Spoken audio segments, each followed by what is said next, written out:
একটি train P স্থান থেকে সকাল 9টায় 50 কিমি প্রতি ঘন্টা গতিবেগে যাত্রা শুরু করে এবং অন্য একটি ট্রেন কিউ স্থান থেকে সকাল 11টায় 30 কিমি প্রতি ঘন্টা বেগে যাত্রা শুরু করে। উভয় ট্রেন একে অপরের সমান্তরাল পথে গতিশীল। পি এবং কিউয়ের মধ্যে দূরত্ব 300 কিমি হলে তারা যখন মিলিত হবে তাদের মধ্যে দূরত্বের অনুপাত কত?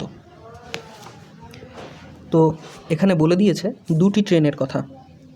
আমি তোমাদের বুঝিয়ে বুঝিয়ে করব, তাই হয়তো একটু সময় লাগবে, কিন্তু এই ধরনের অঙ্কগুলো পরীক্ষার হলে করার সময় কিন্তু বেশি সময় লাগে না।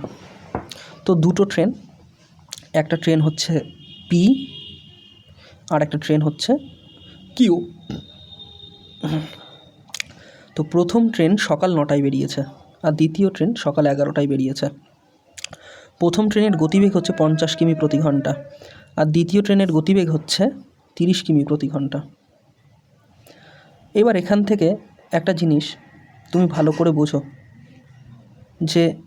যে ট্রেন সকাল 9টায় বেরিয়েছে আর যে ট্রেন সকাল 11টায় বেরিয়েছে, এদের মধ্যে কে আগে বেরিয়েছে? নিশ্চয়ই পি আগে বেরিয়েছে। ক ঘন্টা আগে বেরিয়েছে? 2 ঘন্টা আগে বেরিয়েছে। তাহলে ট্রেন পি 1 ঘন্টায় যায় 50 কিমি, তাহলে 2 ঘন্টায় কত যাবে? 2 ঘন্টায় নিশ্চয়ই 100 কিমি চলে যাবে। তাহলে 2 ঘন্টায় চলে গেছে 100 কিমি। আর দুটি স্থানের মধ্যে দূরত্ব আমাকে কত বলে দিয়েছিল? 300 কিমি বলে দিয়েছিল। এই দুটি স্থানের মধ্যে দূরত্ব কত? 300 কিমি। আর এরা প্যারালালি যাচ্ছে, পাশাপাশি যাতায়াত করবে, এরকম বলে দেওয়া আছে। তাহলে দেখতে পাচ্ছি কিউ যখন সকাল 11টার সময় বেরোবে, তার 2 ঘন্টা আগে যেহেতু পি বেরিয়ে গেছে, তাই ততক্ষণে কিন্তু পি 100 কিমি পথ চলে গেছে। তাহলে 300 কিমি পথের মধ্যে যখন 100 কিমি পথ কমপ্লিট করে ফেলেছে পি, তখন পড়ে আছে কত পথ? নিশ্চয়ই আর 200 কিমি পথ পড়ে আছে। তাই এখানে আমরা 200 কিমি পথ নিয়ে নেব। এই 200 কিমি পথ যখন তারা অতিক্রম করবে, তারা কিভাবে অতিক্রম করবে? তারা তাদের গতির অনুপাতে অতিক্রম করবে। তাদের গতির অনুপাত কত হবে? তাদের গতির অনুপাত হবে 5:3, মানে 50:30, তার মানে 5:3 হবে নিশ্চয়ই। তো তাদের গতির অনুপাতেই কিন্তু বাকি দূরত্বটা তারা অতিক্রম করবে। আশা করি এটুকু সবাই বোঝো, সেটুকু ধরে নিয়েই আমি এগোচ্ছি। তো যেহেতু তারা তাদের গতির অনুপাতে 200 কিমি পথ অতিক্রম করবে, তাই বলতে পারি তাদের অতিক্রান্ত দূরত্ব এর ঠিক উল্টোটা হবে। তার মানে 5 আর 3 8, এটাকেই আমি ধরে নিতে পারি মোট অতিক্রান্ত দূরত্বের ইউনিট। তাহলে যখন এই 8 ইউনিট মানেই হচ্ছে 200 কিমি পথ, যখন 8 ইউনিট মানেই হচ্ছে 200 কিমি পথ, তখন তোমরা একটা কথা আমাকে বলো, 100 কিমি পথ মানে কত ইউনিট হবে? 100 ইউনিট পথ মানে কত ইউনিট হবে? 8 মানে যদি 200 হয়, তাহলে 100 মানে নিশ্চয়ই 4 ইউনিট হবে। 4 ইউনিট, তাই তো?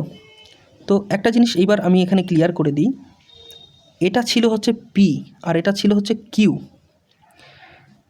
তাহলে এদের অতিক্রান্ত দূরত্বের অনুপাত যদি আমি এখান থেকে একবারে বের করে ফেলি, যেহেতু পি প্রথম 2 ঘন্টায় 4 ইউনিট পথ চলে গিয়েছিল আর পরের সময় সে আরও 5 ইউনিট পথ যাবে, তাহলে সে মোট কত ইউনিট পথ যাবে? সে যাবে 9 ইউনিট পথ। সে যাবে কত? 9 ইউনিট পথ। সে যাবে 9 ইউনিট পথ। কিউ পরবর্তী সময়ে 3 ইউনিট পথ গিয়েছে। সে তো প্রথমে আলাদা করে অন্য কোনো পথ অতিক্রম করেনি, তার মানে এখানে 0, সে আর কোনো পথ যায়নি। তাহলে আমি বলতে পারি কিউ কিন্তু শুধু 3 ইউনিট পথই অতিক্রম করবে।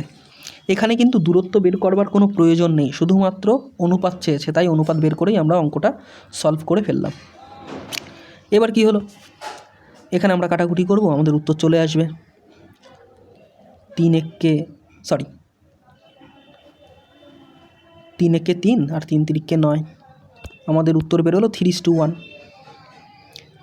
দেখা যাক কোন অপশানে আছে 3:1। 3:1 আছে বি অপশানে। তোমাদের দেখার সুবিধার জন্য আমি একটু এক জায়গায় করে দিচ্ছি, তোমরা একবার দেখে নিও, যদি সমস্যা হয় বুঝতে অবশ্যই আমাকে জিজ্ঞাসা করো। আর আমাদের অফলাইন তার পাশাপাশি অনলাইন ব্যাচও আছে, অনলাইন ব্যাচে কিন্তু ভর্তি চলছে। প্রায় গোটা জানুয়ারি মাস ধরেই কিন্তু আমাদের অনলাইন ব্যাচে ভর্তি চলবে। যদি তোমরা কেউ অনলাইন ব্যাচে ভর্তি হতে চাও অথবা অফলাইন ব্যাচে ভর্তি হতে চাও, অবশ্যই আমার সঙ্গে যোগাযোগ করো। আমার ফোন নাম্বার হচ্ছে 6296549592, 6296549592। যদি অনলাইন ব্যাচের ডিটেলস সম্পর্কে জানতে চাও, অবশ্যই আমাকে এই নাম্বারে হোয়াটসঅ্যাপ অথবা কল করো। আর যদি অফলাইন ব্যাচে ভর্তি হতে চাও, আমাদের অফলাইন ব্যাচ রয়েছে বনগাঁ নীলদর্পণের পাশে, অবশ্যই যোগাযোগ করো। ধন্যবাদ।